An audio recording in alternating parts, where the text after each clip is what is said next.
We've got Linda Guerra-Lara from the Guadalupe Center with us next, a place that's been serving the West Side community for years and years. And I know as an administrator, you've got a term for these people who've just kind of retired recently. And what do you call them? I call them the junior seniors. These are people who are newly retirees. They're more outgoing, able-bodied, so still energetic and ready to do whatever. So that's what I call them, the junior seniors. You've got ways to actually put them into play there with, some of these different populations that the Guadalupe Center serves. One of the things that I do have, I have a wonderful lady. She's very energetic.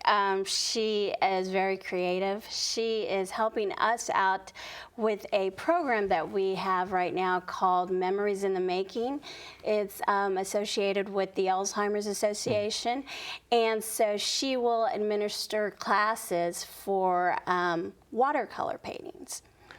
That's working with one intergenerational sort of population, but I think sometimes it goes to the younger set as well. We've done other programs where we have had some of our seniors go to our Plaza de Niños, which is our preschool, and they will help them out by reading, reading to them, interact with them, in different ways, playing, singing, whichever. You're about to embark on something that I think is pretty cool with a little more visibility and a lot of upside, it sounds like. Yeah, we're looking forward to it. We hope it is. That's our, we just gotten a grant with Walmart and Mid-America Regional Council for a greenhouse project, and that's called Greens for Guadalupe Center.